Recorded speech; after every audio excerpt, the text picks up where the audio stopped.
In this one, we'll be using Snowflake's pivot function with a dynamic list of columns. So let me first explain what I mean by that, and I'll start with the pivot function. You can see I've got Snowflake open behind me. I've created an example table with example schema, and that example table is what we're looking at here. It has 4 columns: city, year, category, and value. So Snowflake's pivot function basically allows us to rearrange the structure of this table. And in this example that I've written a query for here, I want to pivot this category column. So the values in this column are going to become new column names, so that each can have new columns of their own. And the values in those columns are going to be filled with the values in the value column. So the query works like this. We select everything from our example table, and we pivot on the category column, and the new column names are only wanted to use columns that contain the letter A. So I've gone through and typed each of the new column names I would like from the category column, excluding the ones that didn't contain the letter A. And the sum part of the query here means that if there are any duplicates for a city, year, and category set, then those values will be summed. So I'll just go ahead and run that query so you can see what I mean.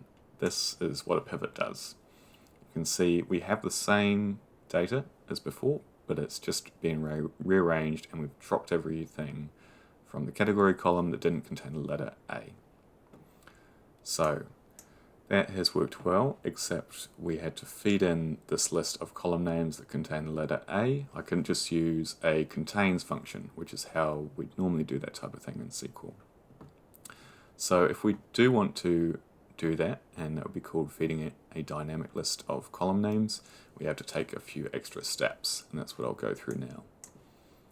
So I'll just flick back to what the original structure looked like of the example table, and we'll just select all the category values that contain the letter A how we normally would. So let's just go select distinct, so we only get the unique ones, category, from our example table, and where category equals, contains, we want, don't we? Where category contains the letter A. So if we run that, that's kind of filter we want to use. And so the aim of the extra steps that we're going to take is we want to make something look like this here. We want to get these values into a format where they're in a list separated by commas and apostrophes, so they can be added to this query here.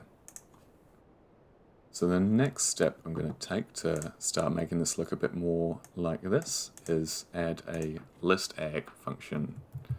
So this LISTAGG function is going to aggregate our values into a list, and we can choose how we want to separate those values. So I'm going to separate them with a comma. Whoops. Let me put that back on the end of category.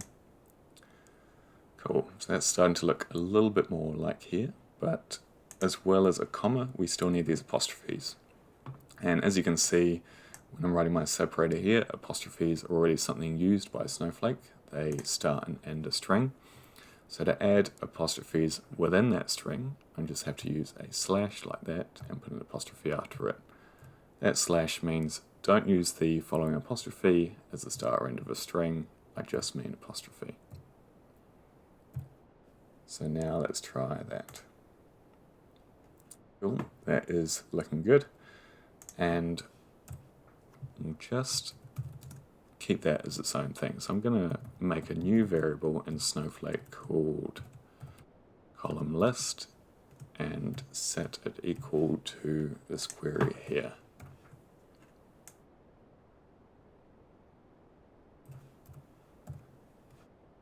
Now if I run that, I have that list that I just made stored. I can get it back by calling column list with a $sign in front of it.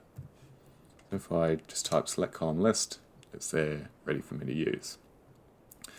So we'll add a bit more to column list. What we need to add next is the starting bracket and an apostrophe at the beginning, because that one didn't get added on, apostrophe at the end, and 2 finishing brackets. So to do that, I'm going to use the concat function, which is used to concatenate strings. So at the start we want a bracket, an opening bracket, and another apostrophe, so we have to use that slash trick again. That's going to be the start of our string, and then the middle is going to be column list, and we'll finish it with, what do we need? Another apostrophe and 2 closing brackets. Cool, that is now looking, although in a different order, it's looking the same as that. So let's save that also. Just save that as column list 2 is equal to that.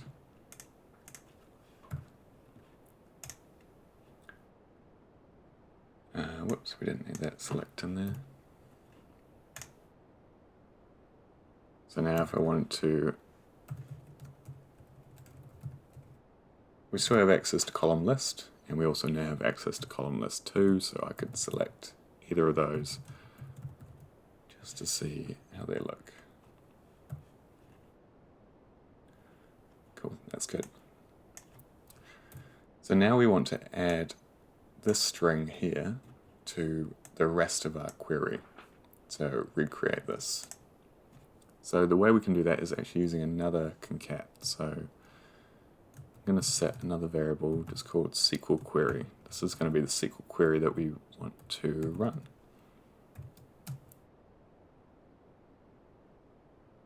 Cat, and what I'm going to do is just make all of this a string. I'll copy it in, add an apostrophe at the start, and apostrophe at the end there. Let's get rid of these new lines to make it a bit easier to see. So I'm going to concatenate this string, move myself down here, with column list 2.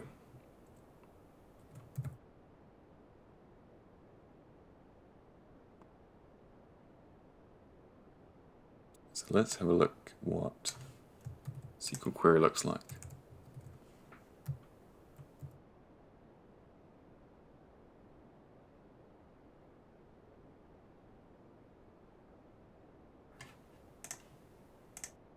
And that query is looking really good. That here is looking exactly like what we wanted up here.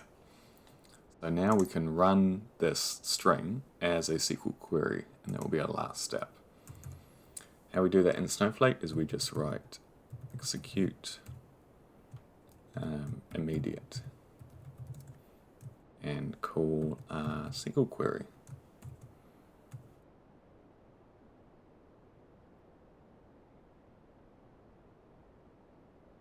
And you can see we've got exactly the same result. Maybe these are in a different order as we did when we ran this original query, but we've been able to use dynamic columns. So that means that if I change this, if I wanted to have columns that just contain the letter B instead of the letter A, I could change it up here and run this selection.